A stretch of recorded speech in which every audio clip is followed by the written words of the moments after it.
Keni Harrison went second at the USA Championships in the 100 hurdles in 2023. And at first glance, that doesn't seem like a big deal until you realize who Keni Harrison actually is. She was the world record holder in the 100 hurdles for 6 years straight, a record that only just fell in 2022. And for the record, there's some speculation about the woman who broke the record. And she entered the USA meet as the fastest American hurdler once again. The truth is that nobody has been this fast for this length of time in the 100 hurdles in history. But Keni Harrison does not get the credit that she deserves. That's because she's never won a gold medal at a world championship or an Olympic competition in her signature event. And at this point, it's the only thing left for her to achieve on the track. You could say she's the fastest underachiever that the world has ever seen, but she only has to win one more race. The one race that she needs to run to cement her legacy as the greatest women's hurdler to ever do it. And this is why.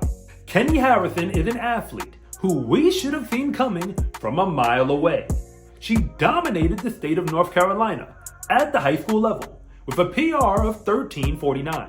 But she became the New Balance national champion, both in the 60 hurdles indoors and the 100 hurdles outdoors. And as if that wasn't enough, entering her senior year, she won the AAU Junior Olympics in the 100 hurdles and the 400 hurdles.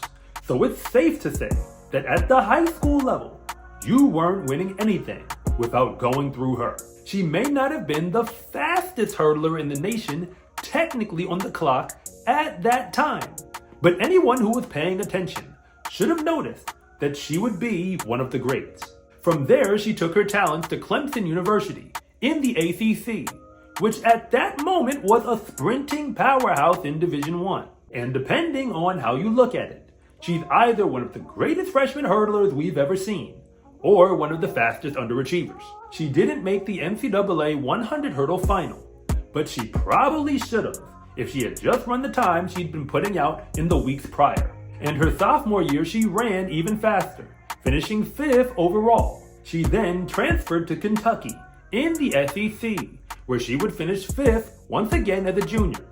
But her senior year is when she finally took over, where she did the double in the 60 hurdles indoors and the 100 hurdles outdoors. So Keni Harrison actually ended her collegiate career the same way she ended her high school one, in first place. All of this matters because the women that Keni's been losing to ever since she turned pro have all been something special. She just so happens to be a hurdler in an era where America dominates the 100 hurdle event. They're actually so good that in the 2016 Olympics, they swept the event with the gold, silver, and bronze medals.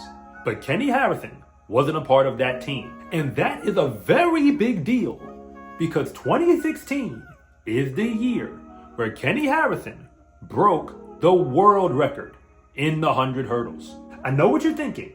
How is it possible? But at the USA Championships, she didn't finish in the top 3.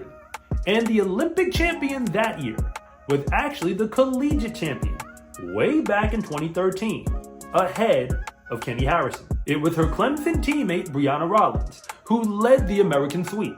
And several weeks after she failed to make the USA team, she broke the world record in a Diamond League event. Remember, the Olympics are a competition for the greatest athletes in the entire world at whatever sport they actually do. And America went there without the world record holder. And since that moment, the world has been waiting for Keni to win the medal that we all know she's capable of. You could argue that her world record performance was a fluke, until you realize that 3 of the top 10 fastest 100 hurdle times ever recorded belong to her. She left college as a champion and held on to that form, finishing with the silver medal in the 2019 World Championships and another silver medal at the 2021 Olympics. That would be great for just about anyone else, but it is a huge disappointment when you are the world record holder. And right now, She might not be the favorite entering another world championship, but this is the 100 hurdles. Anything can happen. Lolo Jones is proof of that, and Keni's been on the losing end of chance for long enough. She's the fastest American this year, and the fastest American ever. And allegedly, there's only one woman on the planet who technically has the talent to beat her when she's at her best. Track and field is a sport that really isn't about running fast. It's about running fast on command and running fast in the one race that you need to run. Well, Keni Harrison knows what race she needs to run, and I, for one, certainly want to see her get it done. Cause since nobody's really proven they can actually beat her at her best, if she does not finish the race in first place, she will not be the only one losing out. We, the fans, will also lose, cause it means we never got to see the best in the world actually do what only she can.